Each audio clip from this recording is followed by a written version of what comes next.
দিদি, তুমি আমাকে একা ফেলে কিভাবে চলে যেতে পারো? আমাকে ভালোবাসার মতো আর কেউ রইল না। তোমার আগে আমার মরণ হলো না কেন? দিদি, আমি তোমাকে ছাড়া কিভাবে থাকবো? কেঁদো না সুমনা, এই পৃথিবীর মায়া ত্যাগ করে একদিন সবাইকে পরপরে চলে যেতে হবে।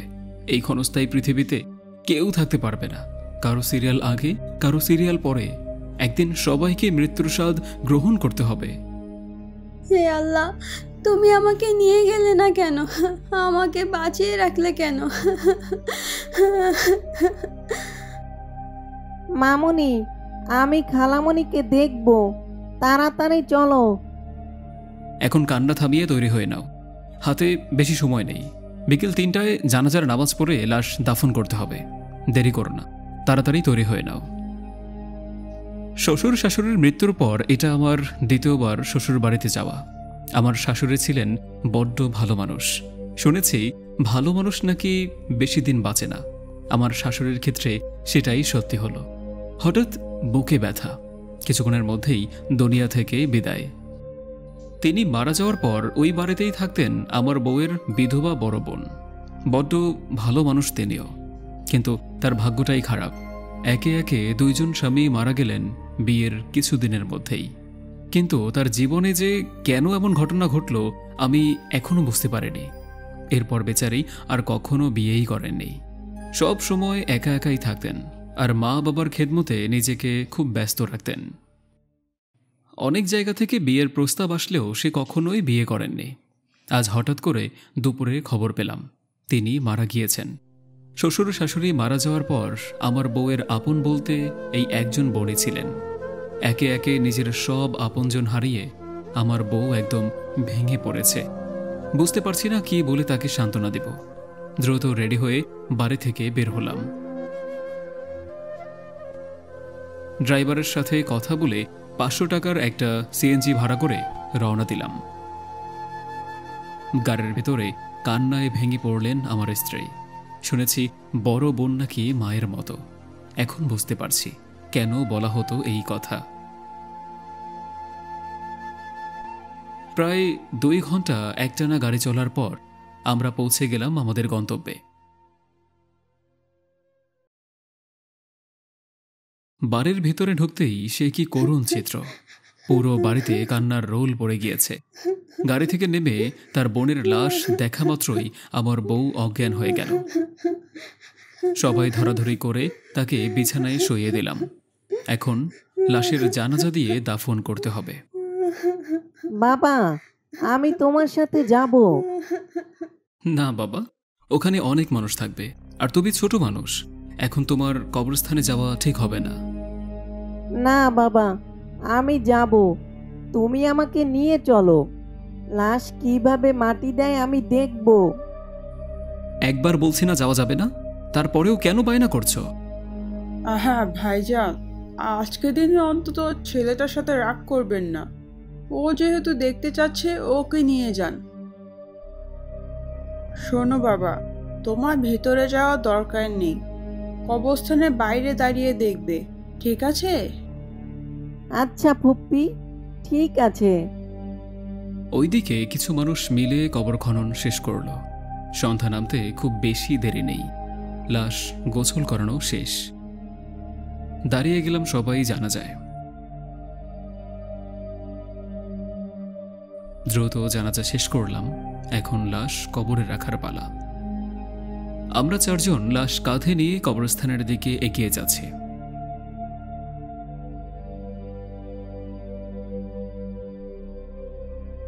বেশ কিছুক্ষণ হাঁটার পর কবরস্থানে পৌঁছে গেলাম। একটু কবরস্থানের বর্ণনা দেই। কবরস্থানের আশেপাশে কোনো বাড়িঘর নেই।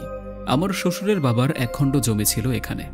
এমনিতে এখানে তেমন ফসল ফলতো না, তাই এটাকে পারিবারিক কবরস্থান বানানো হয়েছে। কবরস্থানটির কোনো দেয়াল বা সীমানা প্রাচীর ছিল না। কার কবর কোনটা তাও ঠিকমতো বোঝা যাচ্ছে না। গ্রামের একেবারে শেষ সীমানায় ছিল কবরস্থানটি। রাত তো দূরে থাক, দিনেও কোনো মানুষ এই কবরের আশেপাশেও আসে না। সমতল ভূমি থেকে খুব বেশি উঁচু না হওয়ার কারণে বর্ষাকালে কবর খননের সময় পানি উঠে যায়। আর এখন পুরো বর্ষাকাল, চারদিকে থই থই পানি। সকাল থেকে রাত পর্যন্ত একটানা বৃষ্টি, আবার রাত থেকে সকাল পর্যন্ত। অনেক কষ্ট করে কবর খনন করা হয়েছে, কারণ বারবার কবরের নিচ থেকে পানি উঠে যাচ্ছিল। বাবা, তুমি এখানে থাকো, তোমার ভেতরে যাওয়ার দরকার নেই। ঠিক আছে বাবা, আমি ভেতরে যাব না, তুমি যাও। মতিন মিয়া, লাশ তাড়াতাড়ি দাফন করতে হবে। এমনিতেই বর্ষাকাল, কবরের নিচ থেকে চুইয়ে চুইয়ে পানি উঠছে অনবরত। যে কোনো সময় আবার বৃষ্টি শুরু হতে পারে, তখন কিন্তু বিপদে পড়ে যাবে। জি হুজুর, এখনই দাফনের কাজ শেষ করতে হবে। হ্যাঁ হ্যাঁ, তাড়াতাড়ি করো। শুনেছি ভারী বৃষ্টি আর বাঁধের অতিরিক্ত পানির জন্য বাংলাদেশের বেশ কিছু জায়গায় ভয়াবহ বন্যা হচ্ছে। তার মধ্যে ফেনী, নোয়াখালী, কুমিল্লা, চট্টগ্রাম সহ আরও বেশ কিছু জেলা শহর মারাত্মকভাবে ক্ষতিগ্রস্ত হয়েছে। মানুষের ঘরবাড়ি, গৃহপালিত পশু, পুকুর, খামার সব কিছু ভেসে চলে গেছে। বলেন কি হুজুর, তাহলে তো অবস্থা খুবই খারাপ। হুজুর, তাইলে তো আমাদের এইখানেও যে কোনো সময় বন্যা হইতে পারে, আপনি কি কন? শোনো মিয়ারা, দেশে বিপদ আসলে পীরের গায়েও লাগে, এইটা মনে রাখবা। এখন কথা না বাড়াইয়া লাশ দাফন করো তাড়াতাড়ি। দ্রুত লাশ দাফন করে এর মধ্যেই শুরু হয়ে গেল ঝিরিঝিরি বৃষ্টি, সেই সাথে ঠান্ডা হিমেল বাতাস। বৃষ্টি নামতেই ছেলেটার কথা মনে পড়ল, ভিজে গেলে আবার জ্বর আসতে পারে। কবরস্থান থেকে বের হওয়ার সময় দেখলাম একটা ভাঙা কবর। দেখে নতুন মনে হচ্ছে, হয়তো বৃষ্টির জন্য মাটি সরে গিয়েছে। মতিন মিয়া, বৃষ্টির কারণে এই কবরটার মাটি সরে গিয়েছে, পারলে কিছু মাটি দিয়ে ঢেকে দাও। এমন সময় আমাকে একজন ডেকে বলল, আরে সাইফুল ভাই, আপনি এইখানে? আপনার ছেলে তো পড়ে গিয়ে হাত পায়ে ব্যথা পেয়েছে। পড়ে গেছে মানে? কিভাবে পড়লো? আরে এই যে কবরটা দেখছেন, ও তো এই কবরে পড়ে গিয়েছে। মানে কি বলছো এসব? কিভাবে হলো এটা? আমি তো ওকে বাইরে রেখে এসেছিলাম। আমার ছেলে এখন কোথায়? আমি ওকে বাড়ি দিয়ে এসেছি, আপনি বাড়ি যান। এই কথা শুনে দ্রুত বাড়িতে ছুটে গেলাম। বাসে যাওয়ার পর সবাই আমাকে বকাঝকা করতে লাগলো, কেন ওকে একা ছেড়ে দিলাম তাই। এরপর ওকে গোসল করানো হয়, কারণ ওর পুরো শরীরে কাদা মাটি লেগেছিল। ততক্ষণেই মাগরিবের আজান পড়ে যায়।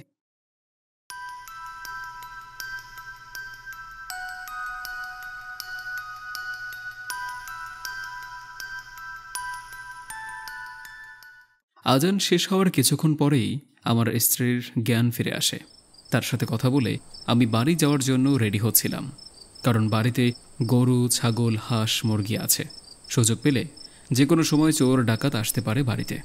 এমন সময় আমার ছেলে বায়না ধরল সেও আমার সাথে বাড়ি যাবে।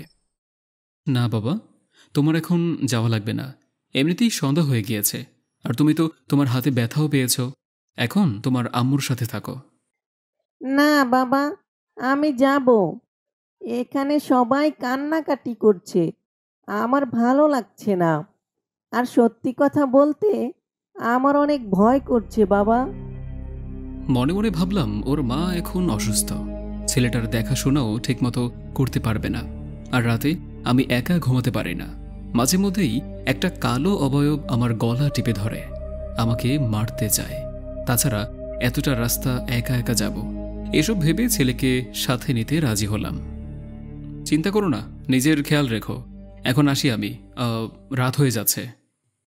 দুলা ভাই, সন্ধ্যার পর আমাদের এইদিকে তেমন গাড়ি পাওয়া যায় না, আর এমনিতেই বিকেল থেকেই টিপ টিপ বৃষ্টি হচ্ছে। আপনি এক কাজ করেন, আমার সাইকেলটা নিয়ে যান, আমি আপাকে সাথে নিয়ে কাল আপনার বাড়িতে যাব, তখন নিয়ে আসব। বাহ, তাহলে তো ভালোই হয়। কাল তোমার আপাকে নিয়ে তাড়াতাড়ি চলে এসো। ছেলেকে সাইকেলের পিছনে বসিয়ে চালাতে লাগলাম। গ্রামের কাঁচা রাস্তা আর হালকা কাদা আছে, কিছু কিছু জায়গা গর্ত হয়ে গিয়েছে। দিন রাত বৃষ্টিতে একেবারে নাজেহাল অবস্থা। এই রাস্তার শেষের দিকে বড় একটা ফাঁকা বিল আছে। আশেপাশে তেমন কোনো মানুষের বসবাস নেই। পুরো রাস্তা ঘুরে যেতে অনেকটা সময় লাগবে। শর্টকাটে যাওয়ার জন্য সেই বিল দিয়ে যাব ভাবছি, কিন্তু এত রাতে ছেলেকে নিয়ে যাওয়া ঠিক হবে কিনা বুঝতে পারছি না। দেখে শুনে আস্তে আস্তে সাইকেল চালাতে লাগলাম। গ্রামের শেষ দিকে একটা বাগান আছে। বাগানটা বেশ বড়, নানা জাতের গাছপালা দিয়ে ঘেরা। এই বাগান দিয়ে অনেক ভয়ঙ্কর ঘটনা শুনেছি, কিন্তু আমি এখন সেগুলো মনে করতে চাচ্ছি না। সেই বাগানটার পাশ দিয়েই এই রাস্তাটা গিয়েছে। সারা দিন বৃষ্টির পর রাস্তায় তেমন মানুষজন নেই। আমি আস্তে আস্তে সাইকেল চালাতে লাগলাম, যাতে ছেলেটা আবার পিছন থেকে পড়ে না যায়। বেশ কিছুক্ষণ সাইকেল চালানোর পর বাগানের সামনে চলে আসলাম। হঠাৎ সাইকেলের চেনটা পড়ে যায়। চেন লাগানোর জন্য সাইকেল থেকে নামলাম। বাবা, তুমি সাইকেলে বসো, নামার দরকার নেই। চেইনটা লাগানোর পর মনে মনে ভাবতে লাগলাম, কি ব্যাপার, শুধু শুধু চেইনটা পড়ে গেল কেন? চেইনটা লাগিয়ে সাইকেলে উঠতে যাব, এমন সময় দেখলাম একটা কুচকুচে কালো অবয়ব মনে হলো আমার ছেলের পেছন থেকে দূরে সরে গেল।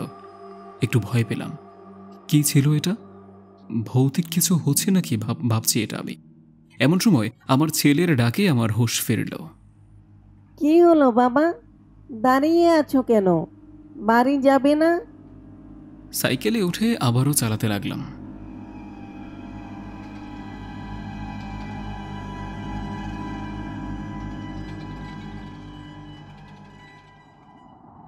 কিছু দূর যাওয়ার পরেই হঠাৎ জোরে বাতাস বইতে শুরু করলো।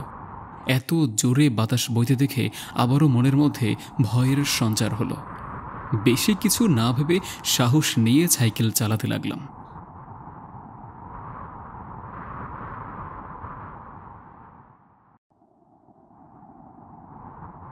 হঠাৎ করে আবারও সাইকেলের চেনটা পড়ে গেল, আর সাথে সাথেই বাতাস বন্ধ। হঠাৎ চারপাশটা কেমন যেন নিস্তব্ধ হয়ে গেল।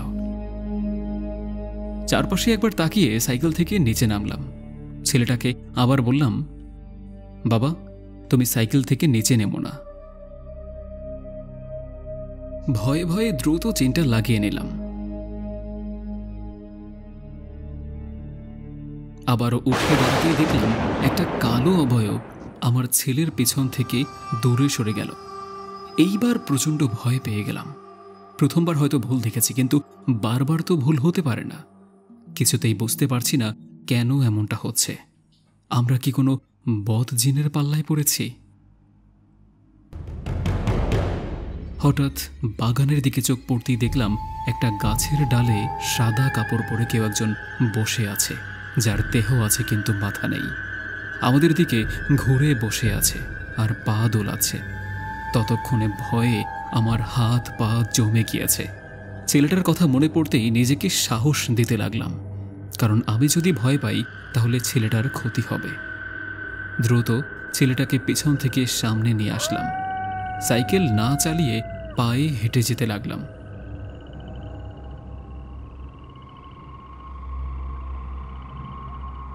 বেশ কিছুক্ষণ সাইকেল চালানোর পর বাগানের প্রায় শেষ দিকে চলে আসলাম। হঠাৎ দূর থেকে তাকিয়ে দেখলাম রাস্তার উপর সাদা কিছু একটা দেখা যাচ্ছে, কিন্তু স্পষ্ট বোঝা যাচ্ছে না। বাবা, তোমার কি ঘুম পেয়েছে?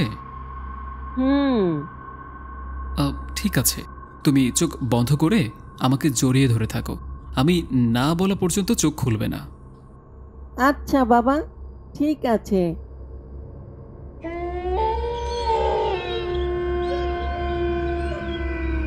আস্তে আস্তে কাছে যেতেই দেখলাম সাদা কাফন পরা একটা মৃতদেহ। দেখে মনে হচ্ছে কেউ যেন ধারালো করাত দিয়ে লাশটা কেটে 2 ভাগ করে ফেলেছে। তাকিয়ে দেখলাম এখনো তাজা রক্ত গড়িয়ে পড়ছে। হঠাৎ উত্তর দিক থেকে প্রচণ্ড জোরে ঠান্ডা বাতাস বইতে শুরু করলো। বাতাসের তীব্রতায় লাশের মুখ থেকে কাপড়টা সরে গেল। দেখলাম এটা আর কেউ না, আমার নিজেরই লাশ। ভয়ে আমার নিঃশ্বাস যেন বন্ধ হয়ে যাচ্ছে, সমস্ত শরীরে ঠান্ডা শিহরণ বয়ে গেল। কি করব কিছুই বুঝতে পারছিলাম না। তাকিয়ে দেখলাম লাশের পাশ দিয়ে অল্প একটু জায়গা আছে যাওয়ার জন্য। আস্তে আস্তে লাশের পাশ কাটিয়ে সামনে যেতে লাগলাম। ভয়ে আমার হাত পা বরফ হয়ে যাচ্ছে।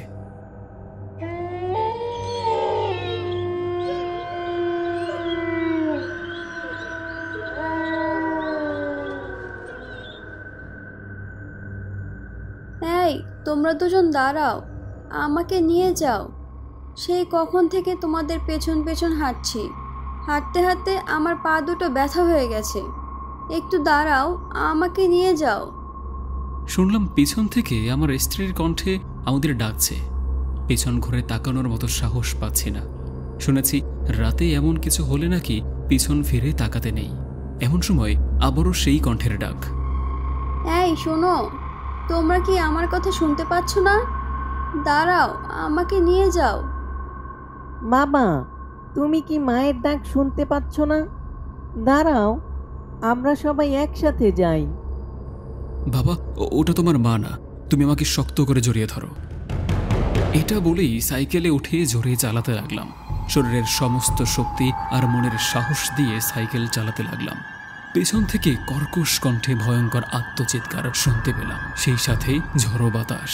মনে হচ্ছে সব কিছু উড়িয়ে নিয়ে যাবে। চোখ বন্ধ করে চালিয়ে যাচ্ছে সাইকেল।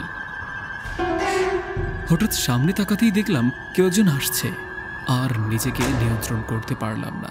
তার সাথে জোরে ধাক্কা লাগলো। এরপর আর কিছু মনে নেই আমার। কিছুক্ষণ পর জ্ঞান ফিরতেই উঠে বসলাম। তাকিয়ে দেখলাম একজন অপরিচিত লোক। আমার ছেলে তার সাথে দাঁড়িয়ে আছে। তার চোখ দুটো ভেজা, মনে হয় আমার জন্য কান্না করেছে। বাবা, তুমি ঠিক আছো বাবা? হ্যাঁ বাবা, আমি ঠিক আছি। তুমি ভয় পেও না, তোমার কিছু হয়নি তো বাবা? আমি পায়ে ব্যথা পেয়েছি বাবা। তুমি ওই আঙ্কেলের সাইকেলের সাথে লাগিয়ে দিয়েছো তাই। হে মশাই, মাথায় কি সমস্যা আছে নাকি? নিজে তো মরতেনি, সেই সাথে এই ছোট বাচ্চা। আর আমিও এতক্ষণে কবরে থাকতাম। এভাবে কেউ সাইকেল চালায়, তাও আবার এত রাতে? ভাই, আপনি আমাদের একটু বাড়িতে পৌঁছে দিন দয়া করে, তারপর আমি আপনাকে সব খুলে বলবো। দোকান বন্ধ করে বাড়ি যাচ্ছি, এখন আবার আপনার বাড়ি যেতে হবে? না বাপু, আমি পারবো না। প্লিজ ভাই, আমার ছেলেটার দিকে তাকিয়ে অন্তত চলুন, না হলে ওর কোনো ক্ষতি হয়ে যাবে। আমি আপনাকে সব কিছু খুলে বলবো, প্লিজ না করবেন না। বাড়িতে আসার পর লোকটাকে সব কিছু খুলে বললাম।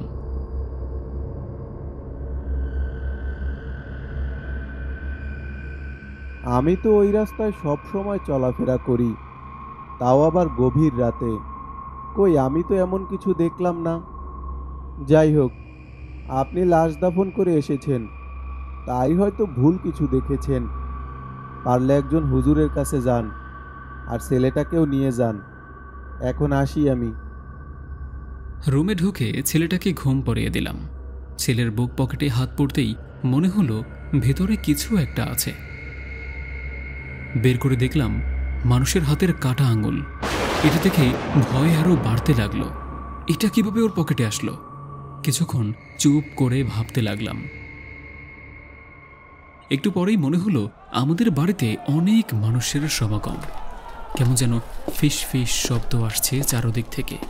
শব্দ শুনে মনে হচ্ছে পুরো বাড়িতে হাজার হাজার মানুষ। লাইট নেভিয়ে ঘুমানোর সাহসটাও পাচ্ছি না, চোখের পাতা এক করতে পারছি না। মনে হচ্ছে এই বুঝি কেউ আমার সামনে এসে পড়ল। এভাবেই সারা রাত না ঘুমিয়ে কাটিয়ে দিলাম। সকালে ঘুম থেকে উঠতেই ছেলেকে জিজ্ঞেস করলাম, ওই কাটা আঙুল তার পকেটে আসলো কিভাবে? বাবা, তুমি লাশ নিয়ে যাওয়ার পর আমি ওই কবরস্থানের ভিতরে ঢুকেছিলাম। হঠাৎ একটা কবরের উপর পাড়া পড়তেই কবরটা ভেঙে নিচে পড়ে গেলাম। তখনই এই কাটা আঙুলটা আমার হাতে চলে এসেছে। আমি খেলা করার জন্যই ওটা আমার পকেটে রেখেছিলাম। ছেলের মুখে এমন কথা শুনে আর এক মুহূর্ত দেরি করলাম না, দ্রুত মসজিদে হুজুরের কাছে নিয়ে গেলাম। সমস্ত ঘটনা খুলে বললাম তাকে। বড় বিপদ থেকে বেঁচে গেছেন। আসলে আপনাদের সাথে রাতে যা কিছু ঘটেছে সব ওই আঙ্গুলের জন্যই হয়েছে। কবরে থাকা সেই লাশের আঙ্গুল ফেরত নেওয়ার জন্যই এমনটা হয়েছে। কোনোভাবে যদি আপনি আপনার ছেলেকে সাইকেলের চেইন লাগানোর সময় সাইকেল থেকে নিচে নামিয়ে রাখতেন, তাহলে ওই কালো অবয়বটা তার ক্ষতি করত। ভাগ্য ভালো এমন কিছুই ঘটেনি। আপনি ওই কাটা আঙ্গুলটা আমাকে দিন, আমি আপনাকে কিছু আমল দিয়ে দিচ্ছি। এগুলো আজ থেকে একটানা 3 দিন ভালো করে পালন করবেন। ইনশাআল্লাহ সব কিছু ঠিক হয়ে যাবে। এই কাটা আঙুল দিয়ে আপনি কি করবেন হুজুর? এই কাটা আঙ্গুল ফেরত না পেলে হয়তো ওই আত্মা আরও অনেকের ক্ষতি করার চেষ্টা করবে। আমি ওই কবরস্থানে গিয়ে এই আঙ্গুল ওই কবরে রেখে আসব। এরপর সেই কাটা আঙুল হুজুরের হাতে দিলাম। হুজুরের থেকে বিদায় নিয়ে বাড়ির পথে হাঁটতে লাগলাম আর ভাবতে লাগলাম কত বড় বিপদ থেকে বেঁচে গেলাম। আলহামদুলিল্লাহ।